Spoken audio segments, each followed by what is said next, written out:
8 de la mañana con 7 minutos, 8 con 7 minutos. Avanzamos con más entrevistas en Punto Noticias a través de Radio Pichincha y por nuestras redes sociales. Saludamos vía telemática al sociólogo y periodista Decio Machado, que ya está con nosotros. ¿Cómo le va, Decio? Buenos días. Bienvenido, qué gusto saludarle. Le acompañamos Alexis Moncayo, quien le habla, Licenia Espinel. ¿Cómo evaluar esta jornada de protesta que ha enfrentado, esta segunda jornada de protesta que ha enfrentado el presidente de la República y las afirmaciones que vienen desde el gobierno a través de sus diferentes voceros, en el sentido de que son grupos interesados que buscan hacerle el daño al país, y eso no querer reconocer que en estos sectores de la población existe una necesidad que no está siendo atendida y que por eso salen a la calle a protestar? Es fácil creer en cómo están las cosas en el país, en que son grupos interesados en dañar, en afectar al gobierno o en dañar el país, o es grupos de población que realmente vive momentos muy duros y no encuentra respuesta. Bueno, buenos días, gracias por la invitación, Yesenia, Alex, a todos los oyentes. A ver, yo creo que evidentemente estamos asistiendo, digamos, estamos pasando página de un primer ciclo de gobierno y entrando en un segundo momento, y este momento evidentemente va a ser un momento donde se van a elevar las tensiones porque hay reclamos que estuvieron contenidos, digamos, durante el gobierno anterior, consecuencia de la situación de pandemia, que han estado contenidos en esta primera fase, digamos, de gestión del presidente Lasso, digamos, a la expectativa de la masificación del plan de vacunación, es decir, cosa que se ha hecho con cierto éxito, y ahora, evidentemente, estas demandas se ponen sobre la mesa y estamos asistiendo a eso. Yo creo que no hay una cuestión maquiavélica de actores, es decir, que buscan dañar al gobierno, sino que hay son reclamos populares. Los movimientos sociales son los factores de cambio, no son los políticos, entendamos esto históricamente, es decir, son la gente que produce nuevas ideas, los movimientos sociales, los que cambian la cultura. Ahí entenderíamos, digamos, los avances del movimiento feminista, de la conciencia ambiental, etcétera, en el planeta. Eso no lo han hecho los partidos políticos, lo han hecho los movimientos sociales, y son esos movimientos sociales, en su expresión en el Ecuador, los que se estaban movilizando ayer en las calles. Yo entiendo que el gobierno tiene problemas para aceptar esto. Hay un principio del neoliberalismo que es una de las frases famosas de Margaret Thatcher, que decía que la sociedad no existe. Entonces, claro, si la sociedad no existe, no tienes con quién negociar, y yo creo que este es el concepto en el que se está enredando el gobierno de Guillermo Lasso y que posiblemente complique mucho las cosas en el país en los próximos meses. Es decir, consecuencia de que se está generando una tensión social, falta de la capacidad de negociación del gobierno. Digan lo que digan los ministros, como el que he oído anteriormente, es decir, que se vanagloria de estar abierto a conversaciones con todos los sectores, ¿no? Hola Decio, como siempre un gusto poder conversar contigo.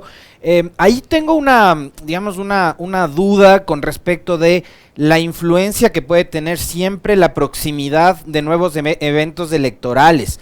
Y fíjate que ya no está solo a la vuelta de la esquina la elección seccional de 2023, donde vamos a elegir prefectos, alcaldes, concejales, juntas parroquiales, en donde se define también desde lo territorial, desde lo más próximo, el mapa político del Ecuador, sino que el propio gobierno nos ha planteado la tesis de empezar a hablar de una posible consulta popular. Entonces, siempre lo electoral, digamos, va a ser un tema como transversal, y ya vemos todos los intereses que hay. Mae Montaño es una ministra que en esta oxigenación se va en medio de acusaciones de que está generando su propio movimiento. Yacu Pérez está generando su propio movimiento. Álvaro Noboa está recogiendo firmas para resucitar adelante, Alvarito adelante. Entonces, ¿cómo ves tú qué tan peligroso es que este tema electoral, que este tema proselitista siga marcando la hoja de ruta de un gobierno que recién lleva 100 días? Sí, yo creo que a mí me sorprendió lo tremendamente prematuro, digamos, de posicionar una estrategia de estas características con el tema de la consulta popular. Bueno, podríamos hablar, es decir, pero sobre todo el tema de la muerte cruzada. A mí me parece que ahí se está equivocando el gobierno. Yo creo que más que una demostración de fuerza, que es lo que pretende hacer, es decir, de alguna forma para arrinconar a los actores que considera antagonistas, en este caso a la Asamblea Nacional y a su composición, a las bancadas que están ahí, que la conforman, lo que tengo la sensación es que lo que está demostrando en todo caso es una fuerte debilidad Y cuando digo esto me refiero a que esa debilidad emana de su incapacidad, es decir, para generar consensos o negociaciones. Yo creo que esto tiene que ver con un criterio mecanicista en el cual, digamos, la gente que piensa ideológicamente como este gobierno, es decir, entiende de que, digamos, no es necesario negociar, es decir, y que ellos tienen la posesión de la verdad. Yo creo que en este sentido, mientras no haya negociaciones con otros actores en la bancada, en el marco institucional y en las calles o, digamos, con los actores sociales con respecto al músculo movilizador que mostraron ayer los movimientos sociales, evidentemente estamos en un callejón sin salida que puede desembocar, yo creo que cada vez con mayor posibilidades en una muerte cruzada. Yo sí creo que se están generando las condiciones, es decir, para que asistamos a un proceso electoral presidencial antes de tiempo. Ahora bien, creo que esto lo está provocando el gobierno con una lectura tremendamente equivocada, y es pensar que, sostenido sobre el proceso de vacunación y su éxito, uno puede articular una campaña electoral. Es decir, esto, en fin, quiero decir, deja mucho que desear con respecto al cinzante pensamiento del gobierno de Villa. ¿Podría verse en el espejo de lo sucedido en la Argentina, por ejemplo, en las últimas elecciones primarias del fin de semana anterior, Decio? Sí, podría verse perfectamente. Y yo creo que es no entender, además, que, digamos, todo ejercicio de poder, ya sea de la ideología o de la tendencia o del partido que sea, genera resistencias. Lo vimos durante el correísmo, lo hemos visto evidentemente durante el gobierno de Lenín Moreno y lo vamos a ver en este. Evidentemente, la resistencia es una forma de vida. Existió resistencia incluso en los campos de concentración nazis durante la Segunda Guerra Mundial. Quiero decir con esto de que esto es una acción del ser humano cognitiva, es decir, natural, y por lo tanto el gobierno lo que tiene que hacer es gestionar eso, no plantearnos que va a resolver las resistencias a través de un nuevo proceso electoral que generará más todavía fraccionamiento del voto y aún más resistencias, evidentemente, en un segundo periodo. Es no entender la política, y me parece que ahí hay un problema. Ciertamente, me parece que el frente político del gobierno, los actores que gestionan el Ministerio de Gobierno, tienen una dificultad para comprender la complejidad de la política, sobre todo en el Ecuador. Entonces, usted dice que el gobierno es el que está generando estas condiciones para ir a una eventual muerte cruzada. ¿Le conviene?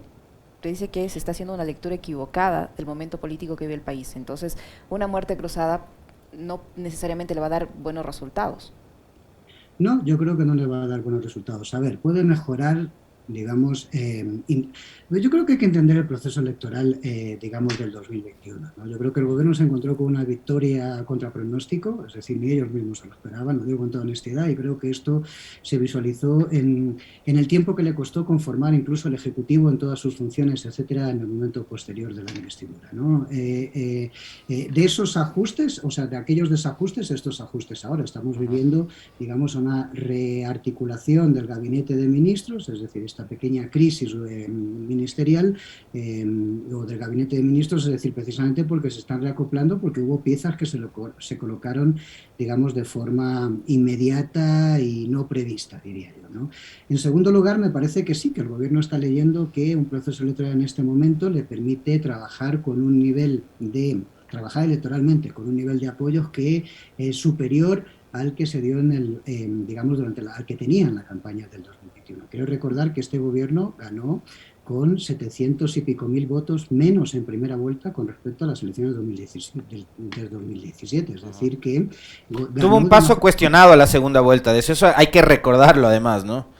Claro, sí, sí, pero además con muchos actores, digamos, con lógicas en disputa. Es decir, nadie atacaba a algunos actores, por ejemplo, el candidato de la ID, porque era un mecanismo para restarle votos a Yaku, o sea, para la disputa de votos en ese mismo target, porque así conseguía entrar Lasso en segunda vuelta. En fin, ha habido muchas lecturas en la campaña anterior que no se están haciendo, que no se han hecho, yo creo, los analistas ni los medios de comunicación así hegemónicos o masivos, y en este sentido me parece que repetir esta jugada nuevamente en un nuevo proceso electoral no es tan fácil. Y yo creo que es ahí donde el gobierno se equivoca en la estrategia. Sinceramente lo digo, es una opinión personal, subjetiva mía, evidentemente, pero creo que no están haciendo buena lectura de la política y posiblemente esto sea, digamos, lo que está permitiendo que actores que ya operaban en el Ministerio de Gobierno anteriormente y que salieron estén volviendo, digamos, a este momento al Ministerio de Gobierno. Es decir, equipos que operaron con María Paula Romo en su momento hoy se están reincorporando al Ministerio de Gobierno y por alguna razón será. Es decir, hay una incapacidad para operar y generar consensos o, digamos, bloquear a los antagonistas en el marco institucional y en el marco social también por parte del Ejecutivo. Y esa operación política, Decio, voy a mezclar un poco las cosas, pero con tu claridad y con tu lucidez seguramente vas a entender por dónde va mi pregunta. Esto que acaba de decir Decio Machado me parece que es una revelación y creo que tiene que ver mucho además con su buen olfato político. Que gente que trabajó y operó en el Ministerio de Gobierno en la época de María Paula Romo está nuevamente regresando. Eh, digamos, no es fortuito tampoco que Alexandra Vela, que fue una de las maestras políticas de la ruptura de los 25 y de la señora María Paula Romo, sea hoy ministra de Gobierno, por poner un ejemplo.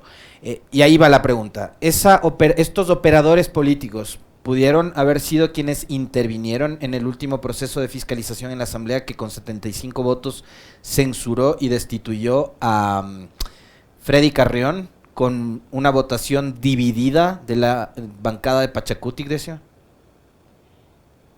Bueno, yo creo que los operadores políticos están para muchas cosas. Cuando digo cuando los operadores políticos son buenos, intervienen en los canales normales y intervienen en los informales. Es decir, y en este sentido sí me atrevería a decir que de alguna forma posiblemente la mano del gobierno estuvo, digamos, en la resolución de lo de Freddy Carrión, de lo del defensor del pueblo recientemente. Pero no solamente estuvo, digamos, articulando votos tal, sino generando la ruptura dentro de organizaciones políticas que, digamos, por natura deberían haber apoyado o deberían haber votado en contra de lo que votaron en la Asamblea esa madrugada. Hago referencia, por ejemplo, al propio Pachacuti.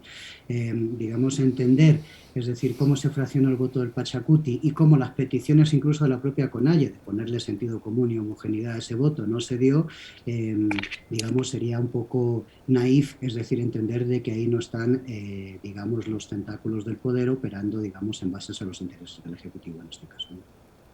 Decio, ¿qué cree usted que va a pasar con este sentimiento popular que se expresó ayer y que se sigue expresando en algunos sectores de la costa, de agricultores, de arroceros, de trabajadores, de organizaciones sociales, de indígenas, tomando en cuenta que del lado del gobierno se dice que hay apertura, se va a presentar a finales de este mes una ley de oportunidades laborales que de acuerdo a muchos sectores es regresiva en derechos y esto puede abonar este sentimiento de insatisfacción que hay en este sector de la población? El presidente de la CONAIE ha dicho ayer que un nuevo octubre está por venir. ¿Cree usted que se están dando las condiciones para eso? Yo creo que octubre nunca se cerró políticamente bien, o sea, lo cerró la pandemia, el proceso de octubre. Yo creo que estaríamos asistiendo a a una coyuntura política diferente si no hubiese sucedido los hechos del impacto de la pandemia globalmente y concretamente lo que eso significó en el Ecuador, digamos, de enclaustramiento de los sectores activos de la sociedad, etcétera. Y esto permitió que el gobierno de Lenin pudiese terminar la gestión, es decir, pudiese, digamos, anular procesos de diálogo que están abiertos con los movimientos sociales y aplicar en esta dinámica de enclaustramiento, digamos, de la población, es decir, volver a aplicar las políticas que la población o que la sociedad en general había rechazado en octubre. Me parece que, digamos, fruto de aquellos barros, estos lodos, ¿no? Y de alguna forma me da la sensación de que evidentemente el gobierno, es decir, está planteando una continuidad de las políticas, digamos, en materia económica, que son políticas de mercantilización, hablemos claro, quiero decir, digamos, en materia de política pública en este momento, es decir, que es la continuidad del gobierno anterior en esa línea. Y en este sentido, esas resistencias ahora que ya no estamos, digamos, metidos en las casas, es decir, que vuelve a haber articulación social, consecuencia, evidentemente, de los procesos de vacunación y de mejoras en este sentido, es decir, eso va a tener respuestas. Yo creo que sí vamos a asistir a un momento de calentamiento político nacional, es decir, me parece que el año 2022 va a ser un año muy complejo políticamente en Ecuador, me atrevo a decir esto, y creo que además digamos, hay una dinámica del gobierno que yo creo que los actores sociales entienden bien, es que la retórica de la austeridad y de estos procesos, digamos, de privatización no es más que la complicidad del Estado, es decir, con la mercantilización de los servicios sociales, de la economía, de las atenciones que te tiene que dar un Estado. Y en este sentido me parece que, o sea, estos impulsos que emanan desde los sectores privados, y eso lo están entendiendo bien sindicatos, movimiento indígena, organizaciones de mujeres, etcétera, y eso va a significar de alguna forma resistencias, va a significar movilizaciones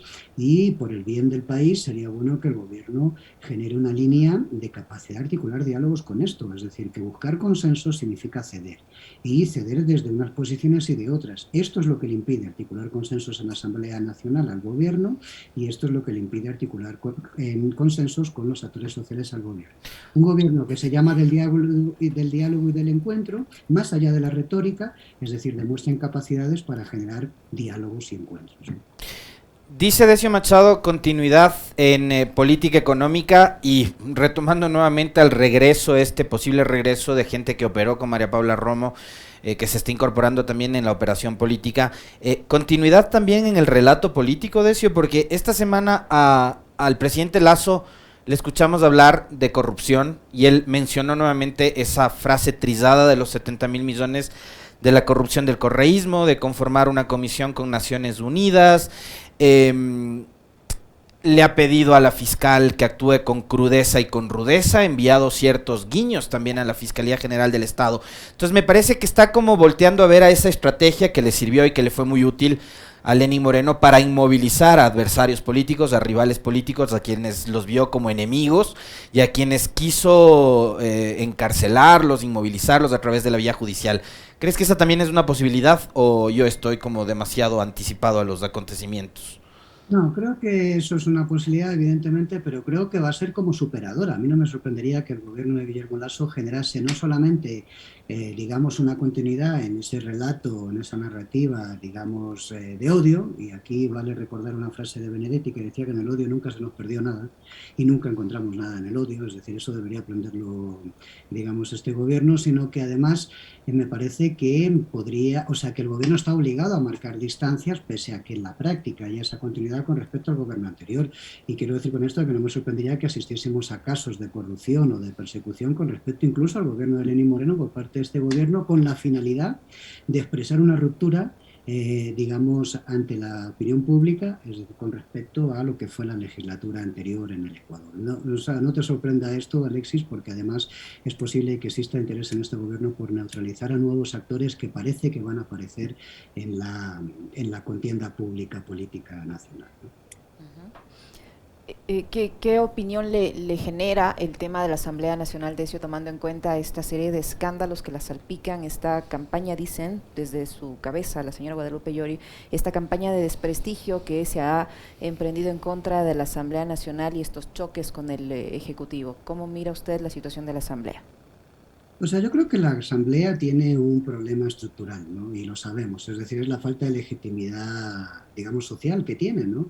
Esto, a pesar de que se construyó un discurso inicial, es decir, de que esta Asamblea iba a ser diferente, etcétera, la cosa duró como 25 días, es decir, que realmente hay una tendencia, una inercia a una problemática en la Asamblea que está vinculada, pues bueno, yo creo que a la falta de capacidad o de capacitación de los asambleístas para ejercer esos cargos, es decir, y evidentemente a una dinámica de corrupción que yo creo que viene de los mismos partidos, es decir, como, digamos, en la forma en la que se desarrollan las campañas electorales, quienes las financian, cómo se generan las lógicas, digamos, de clientelismo ahí, y que luego, evidentemente, eso se visualiza en la campaña, en la Asamblea, en el ejercicio de la Asamblea, a través de muchas cosas, desde coimas, pagos de tal por un puesto de empleo, en fin, todas esas cosas que hemos estado viendo y que son terribles.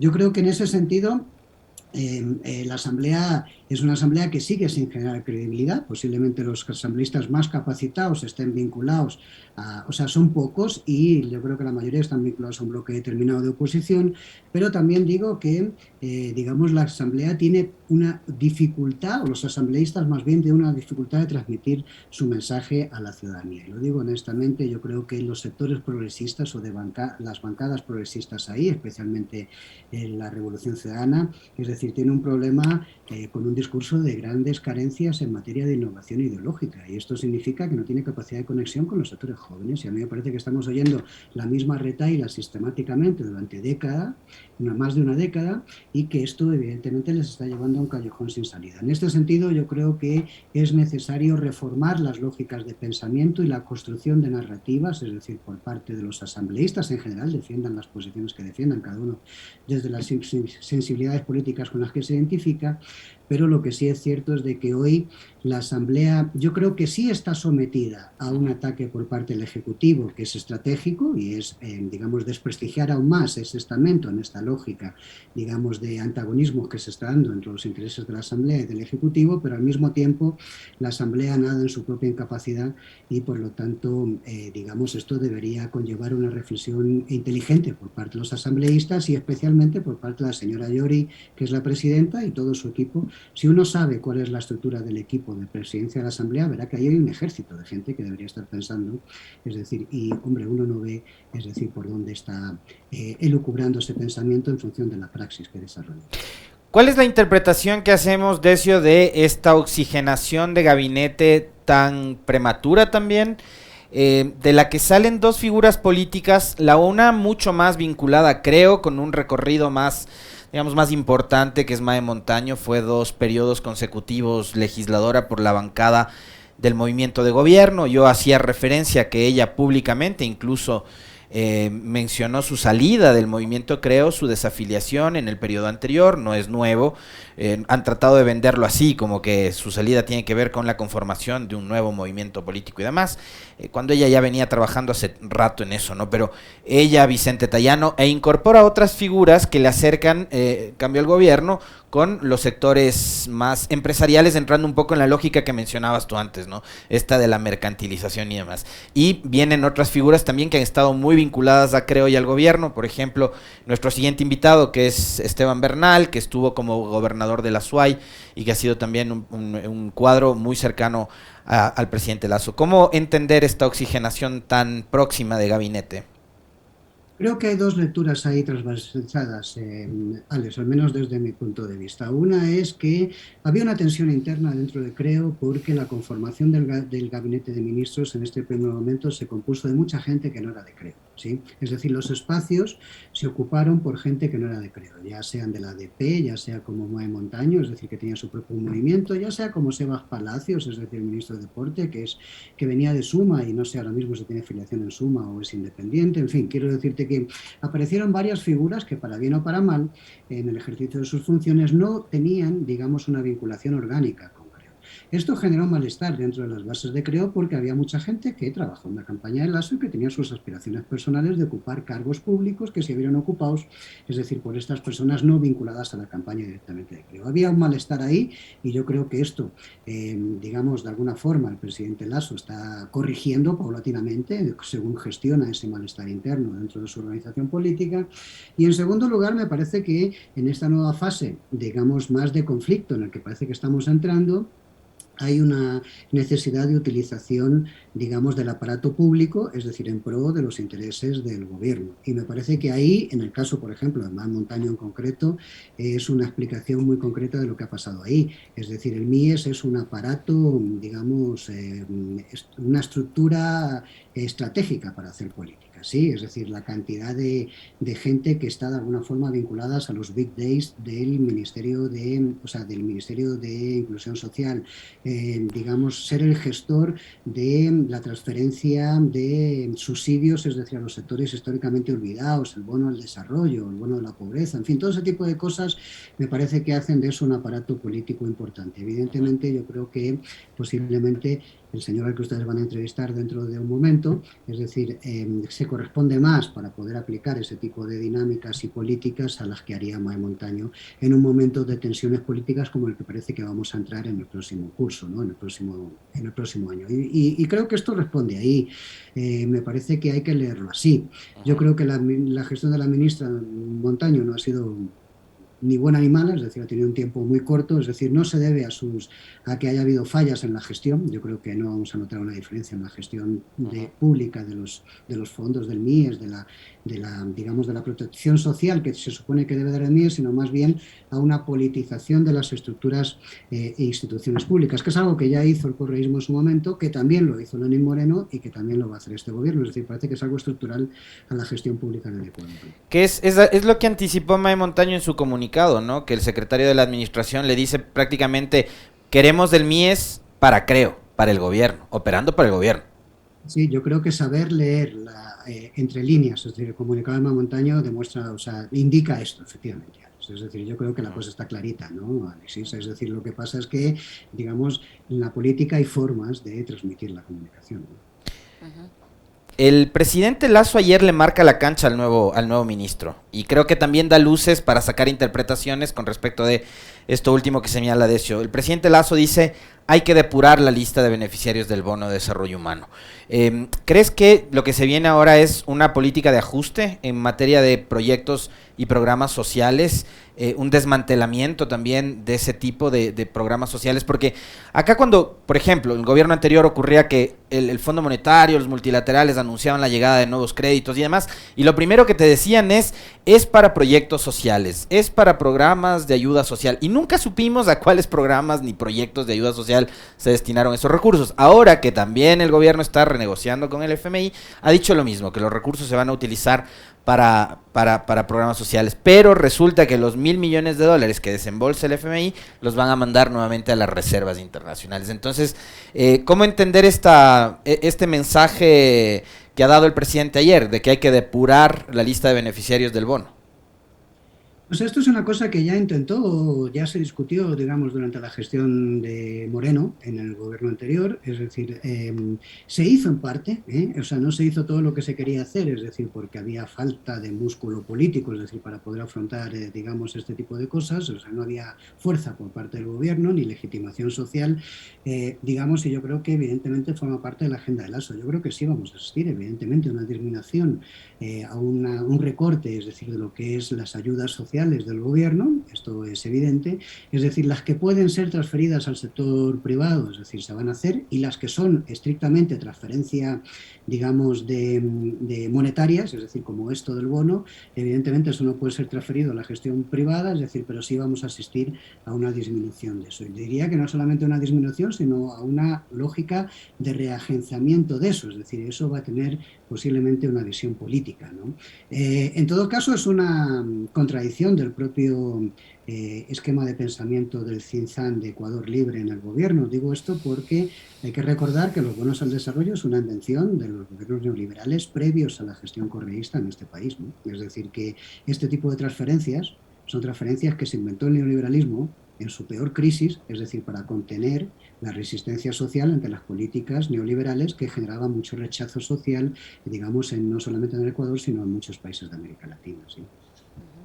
Para finalizar, Decio, ¿usted cree que logre el gobierno pasar estas mega reformas que piensa enviar a la Asamblea Nacional, tanto en el ámbito tributario como en el ámbito laboral? E incluso una de ellas entendería que va a ser por el camino del económico urgente, para que tenga poco espacio la Asamblea para debatirlo y para analizarlo, y en 30 días pues esté aprobado. ¿Cree que se pueda repetir, por ejemplo, esta votación que tuvo la censura de Freddy Carrión, los 75 votos asegurados, para aprobar estas reformas, tomando en cuenta esta división que hay en Pachacuti, donde posiblemente esta misma parte del bloque que votó por Carrión pueda seguir respaldando tesis del gobierno? Yo lo tengo claro, verás, quiero decirte, sobre todo porque creo que en el tema de Freddy me parece que había como factores transversales, es decir, que afectaban de alguna forma la decisión del Pachacuti. Digo esto porque creo que no había una homogeneidad en los sectores sociales, es decir, había sectores, digamos, del ámbito del feminismo, espacios de este tipo que estaban siendo críticos con el defensor del pueblo, también lo digo claramente, y este tipo de elementos justificaba la actuación de algunos asambleístas del Pachacuti en el debate interno del Pachacuti. ¿Sí? Es decir, me parece que eso no se da con el plano de la política económica del gobierno o la política laboral, y en este sentido, o sea, quiero decir que ahí no hay sectores sociales, es decir, que están apoyando, digamos, esa visión, es decir, de los recortes o de los recortes en materia de derechos, de la involución o regresiva, es decir, de los derechos adquiridos por los trabajadores, en fin, ese tipo de cosas, y aquí me parece más complicado, es decir, justificar la ruptura del voto en este tipo de bancadas. Es decir, habrá que ver, en todo caso, habrá que ver cuál es el comportamiento de la AIDE, que no sé exactamente qué debate interno están teniendo ahí. En el Pachacuti yo creo que la presión de la CONAIE va a ser fuerte en este sentido, es decir, porque la CONAIE es un actor movilizado fundamental que estructura la resistencia en el país, la lleva estructurando desde hace años, décadas más bien, diría yo, y por otro lado, Me parece que evidentemente va a haber operaciones, es decir, para mover votos de bancadas, etcétera, pero me parece que hay una dificultad seria para poder sacar ese tipo de reformas en el legislativo, lo digo con toda honestidad. Y dificultades que son de sentido común, es decir, es que además tenemos una constitución que se supone que te mantiene una lógica progresiva de los derechos, no regresiva, y lo que se está planteando es un atentado, digamos, a los principios de la Constitución, que es decir, la Carta Magna, que rige como paraguas el resto de legislaciones de este país. Creo que el gobierno va a tener que revisar esto, o si no, jugarnos, es decir, como ha planteado, a una lógica como la consulta popular. Ahora bien, y aquí termino, Lisenia, el problema de la consulta popular es que digamos, la consulta popular tiene unos trámites, unos procesos, es decir, que son largos, son tediosos y que mantiene al gobierno en una situación de impasse. Es decir, yo creo que ahí es donde vamos a ver una lógica de generación de resistencias y de tensiones cada vez mayores, tanto en lo institucional como en lo social. Es decir, todo el tiempo que le lleve al gobierno gestionar la consulta social, o sea, la consulta popular, si es que al final vamos ahí y estamos hablando de que eso posiblemente se mueva entre 5 y 6 meses, para ser concretos, es decir, entre que se pide la aprobación de la Corte, se presentan las leyes, son rechazadas las leyes, etcétera, etcétera, me parece que todos esos 6 meses van a ser los 6 meses donde se va a caldear, si me permiten la expresión popular, todo lo que es el ámbito del ecosistema político nacional, ¿no?, en este momento. Para ir cerrando esta conversación con Decio, también quería preguntarle, a ver, habla a partir de la inquietud de Lisenia, Decio, de lo que pasa y pasaría y podría pasar con IDE, con Pachacutic. ¿En dónde queda en este juego y en esta disputa política la Revolución Ciudadana? Con este nuevo momento que están viviendo a partir de la convención, del cambio de ideario, de rostro, de imagen, de colores, etcétera, ¿no? Y cuál debería ser el rol que asuman, además, viendo que hay un momento de posible convulsión social otra vez, no volver a repetir lo que sucedió en octubre, que terminaron ellos siendo los que pusieron los presos, cuando fueron otros los que promovieron la revuelta y demás. Entonces, ¿qué es lo que debería pasar con la Revolución Ciudadana? Que a mí me parece, Decio, una opinión muy personal, todavía no le encuentra la salida y una estrategia clara, definida a la situación y al escenario político que ha planteado el gobierno. Sí, o sea, yo creo que, digamos, decía Gramsci que, digamos, la hegemonía es la capacidad del dominio sobre el adversario, ¿no? Pues yo creo que la Revolución Ciudadana está dominada por el adversario, lo digo honestamente, es decir, creo que todavía no encuentra los canales, es decir, para salir del impacto, es decir, que generó su primera derrota electoral, lo digo honestamente, es decir, la primera derrota electoral que vivió, digamos, la sensibilidad correísta, y me parece que todavía no encuentra, digamos, los mecanismos, es decir, para, digamos, articular lógicas, digamos, de expansión o de tracción, es decir, para otros sectores. Yo creo que hay un problema desde mi punto de vista, y voy a decir algo que sé que es conflictivo. Creo que la Revolución Ciudadana está hablando para los convencidos de la Revolución Ciudadana, no para la sociedad ecuatoriana en general. Y ahí, bueno, eso puede ser una posición muy cómoda, pero no te permite crecer. Y yo creo que ahí hay un drama, es decir, que está viviendo en este momento esa corriente política y tiene que superarlo. Y es un reto de inteligencia que el nuevo equipo, digamos, elegido, es decir, para dirigir el partido, es decir, los espacios de pensamiento del correísmo, de la Revolución Ciudadana, etcétera, articulen dinámicas estratégicas superadoras del discurso de ahora, es decir, que tengan capacidad de capilaridad, es decir, para, digamos, llegar a otros sectores y no hablarse para sí mismos. Es decir, uno puede tener una corriente de twitters a tu favor cada vez que pones una cosa en las redes sociales, etcétera, pero son los mismos sistemáticamente, hablándose los mismos sistemáticamente. Entonces, esto es una visión muy pobre de la política, ¿no? Y yo creo que esto es una tarea que tiene pendiente de hacer la Revolución Ciudadana y que más vale que lo haga por el bien de su futuro, ¿no? Me parece. Muy claro. Muchísimas gracias, Decio, por el tiempo, por la información y este diálogo que nos ha permitido mantener. Decio Machado, sociólogo y periodista que ha estado con nosotros. Gracias, Decio. Gracias, Decio. Gracias, muchas gracias.